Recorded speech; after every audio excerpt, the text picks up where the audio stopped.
c'est parti pour l'installation du produit SQL Server. SQL Server sur votre poste de travail. Donc SQL Server, c'est pour rappel un moteur, c'est ce qui va installer le moteur, le produit qui va installer votre moteur de base de données sur votre poste. Ça peut être sur un serveur ou ça peut être aussi sur votre poste client. Moi j'ai un poste avec Windows 10 qui n'est pas très puissant, j'ai que 8 Go de RAM.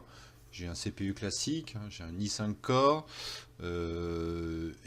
donc c'est pas une grosse bête que j'ai, si on peut dire, mais bon, c'est un serveur qui va être largement, enfin un poste de travail, pardon, qui va être largement suffisant pour installer le moteur.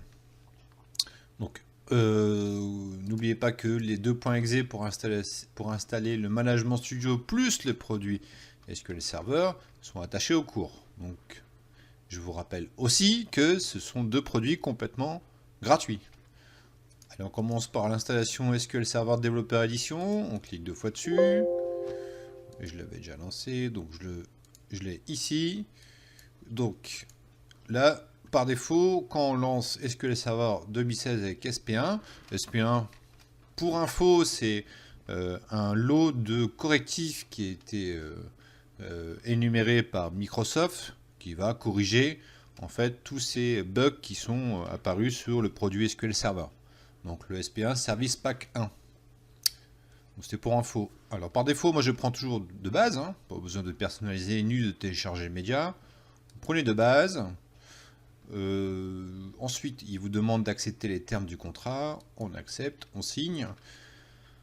Par défaut, l'installation du produit SQL Server va se faire sur ces programmes files Microsoft SQL Server. Par défaut, je laisse toujours cette option, ce chemin, pardon.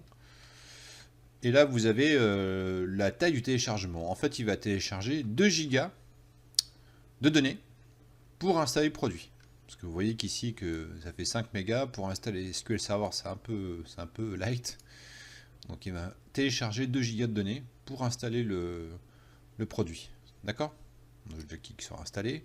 Donc là je vais mettre la vidéo en pause, parce que ça va prendre un peu de temps. Donc je vais reprendre la vidéo quand l'installation du produit aura avancé. Ok?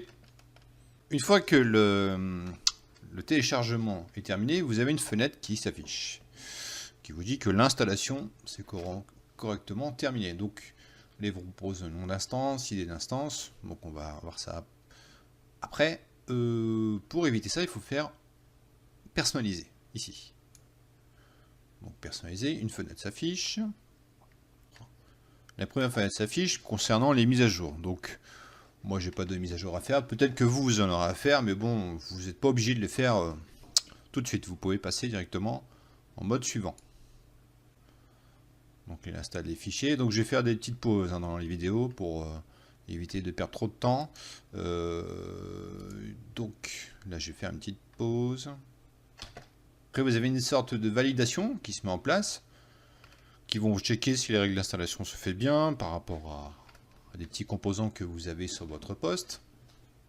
Une fois que vous avez franchi avec succès cette étape, vous pouvez faire sur le suivant. Alors les règles d'installation, ça. Donc vous avez deux choix, effectuer une nouvelle installation ou soit ajouter des fonctionnalités à une instance SQL Server 2016. Donc vous allez faire effectuer une nouvelle installation. Vous laissez tout ça par défaut. Pour l'instant, on ne va pas s'en occuper. On fait suivant. Bon, c'est vu que la version développeur est une version gratuite. Vous cliquez, vous laissez ça par défaut. Pas besoin de rentrer de numéro de licence. Les termes du contrat, vous cliquez en bas. Ici, vous acceptez.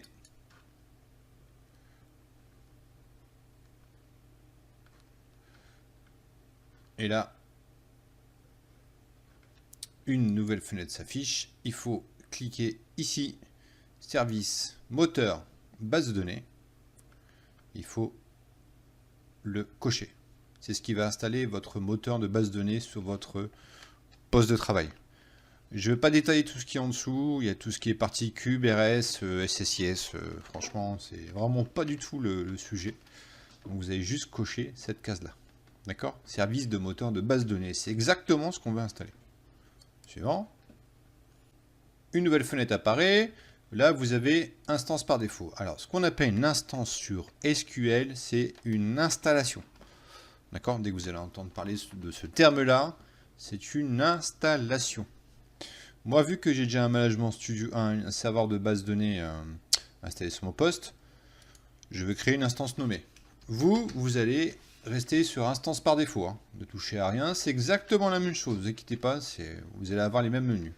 Donc moi, pour éviter de retour à installer, je fais instance nommée ici. Donc il va réinstaller une nouvelle version de SQL Server sur mon poste qui s'appellera Toto. Donc ici, vous cochez bien cette case, instance par défaut. Vous faites suivant. Donc là, on arrive dans la configuration du serveur. Moi, par défaut, je vous laissez tout par défaut. Vous n'essayez pas de mettre des comptes de service qu'on met sur les serveurs, vu que si vous installez ça sur votre poste, ça sert à rien de mettre des comptes spéciaux. Par contre, si vous avez un serveur, mettez bien des comptes service pour les comptes de service qui vont lancer les services SQL. D'accord ?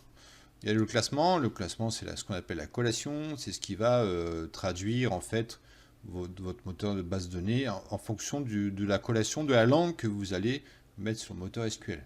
Par exemple, CIAS, c'est CI, c'est Candy Sensitive, Access Sensitive.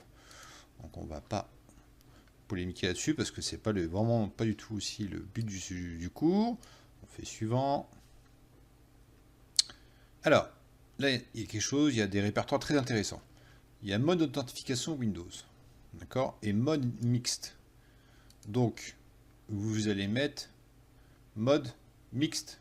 Pourquoi? Parce que vous allez peut-être dans le futur ajouter des comptes SQL. Des comptes SQL, il faudra créer un compte avec un mot de passe.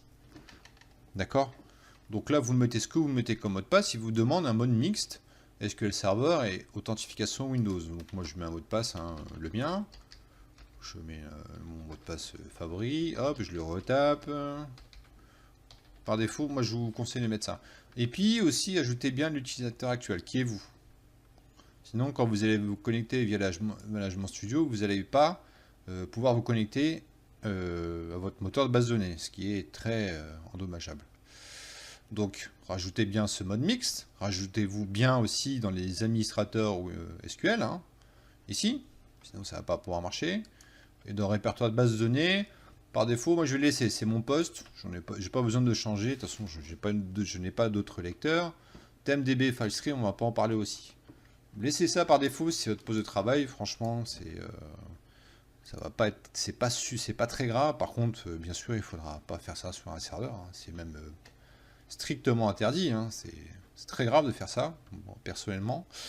Une fois que vous avez configuré cette fenêtre, faites suivant encore une fois. Et là, vous allez avoir le récapitulatif de tout ce que vous allez installer, avec le bouton installer ici. D'accord? Donc, on voit qu'on n'a pratiquement rien fait. Hein. On a juste fait 2-3 modifs. Vous voyez que l'installation, c'est assez simple. Donc, je vais cliquer sur installer. Non, je ne vais pas le faire sur mon poste, que c'est un peu compliqué sur le mien, mais vous allez faire installer, et puis l'installation peut durer en fonction de poste, soit 10 minutes, soit voire plus. Ça peut durer aussi 5 minutes si vous avez du SSD sur votre disque, ou ça peut durer 10 minutes si vous avez une machine un peu plus ancienne, voire un quart d'heure, voire 20 minutes. Ok? Allez, je vais vous montrer comment installer maintenant Management Studio.